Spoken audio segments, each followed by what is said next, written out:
ناظرین، اس وقت اگر دنیا کے حالات پر ایک نظر ڈالی جائے تو پتہ چلتا ہے کہ پوری دنیا میں اس وقت ایک ہلچل سی مچی ہوئی ہے۔ کہیں ترکی امریکہ کو کھل کر آنکھیں دکھا رہا ہے تو کہیں چین بھارتی فوجیوں کو مار رہا ہے۔ کسی جانب کسی ملک کی معاشی سرگرمیوں کے ہیڈ کوارٹر اسٹاک ایکسچینج پر دہشت گردوں کی جانب سے حملہ کروا کر اس ملک کو معاشی بدحالی کا شکار کرنے کی سازش کی جاتی ہے، اور کہیں دنیا کی ایک سپر پاور ابھرتی ہوئی دوسری سپر پاور کے پانیوں میں اپنے جنگی بیڑے لے آتی ہے۔ دنیا کے چلنے والے ان سنگین حالات میں ترکی، جو کہ 2023 میں تمام قسم کی پابندیوں سے آزاد ہو جائے گا، کو اسرائیل نے ایک بار پھر دھمکی دے دی ہے کہ وہ ترکی میں کسی صورت خلافت عثمانیہ بحال نہیں ہونے دے گا، اور ترکی کی بقا صرف اور صرف خلافت عثمانیہ کو بحال کرنے میں ہی ہے۔ اور اب یہ دونوں طاقتور ممالک اپنے تعلقات مزید خراب کرنے کے راستے پر چل پڑے ہیں۔ ان سب حالات کا نتیجہ کیا نکلے گا؟ کیا دنیا میں تیسری جنگ عظیم ہونے جا رہی ہے؟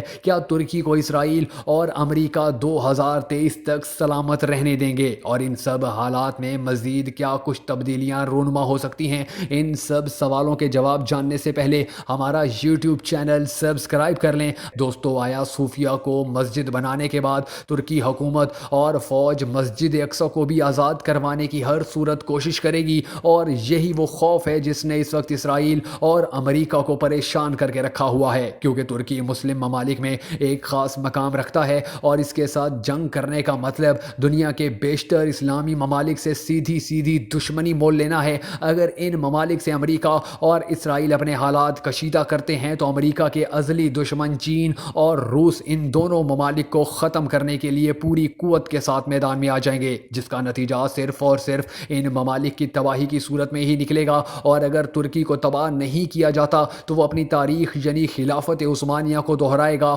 اور یہ خطرہ بھی امریکہ و اسرائیل کو کبھی سکون نہیں لینے دے گا۔ اسرائیلی میڈیا کا کہنا ہے کہ ترک صدر طیب ایردوان خلافت عثمانیہ بحال کرنے کا ارادہ رکھتے ہیں، اور اس خلافت عثمانیہ کی حدود بخارا سے لے کر ازبکستان اور ازبکستان سے لے کر اندلس اسپین تک ہوں گی۔ ناظرین، اس بات کو اگر ترکی حقیقت میں بدل دیتا ہے تو یقیناً پوری دنیا کے مسلمانوں کو متحد کر دے گا، اور امریکہ و اسرائیل کی موت یقینی ہو جائے گی۔ لیکن اسرائیل کسی صورت ترکی کو مزید ترقی نہیں کرنے دے گا، کیونکہ ترکی کی ترقی و کامیابی کا مطلب اسرائیل کی موت ہے۔ اور اب پوری دنیا کے حالات اس حد تک خراب ہو چکی ہیں کہ اگر مسلم ممالک نے اپنی بقا کے لیے کفار و مشرکین کی آنکھوں میں آنکھیں نہ ڈالیں تو ان کا مقدر صرف اور صرف تباہی ٹھہرے گا۔ اللہ تعالیٰ پوری دنیا کے مسلمانوں اور پاکستان کو یہود و مشرکین کی سازشوں سے ہمیشہ بچائے رکھے۔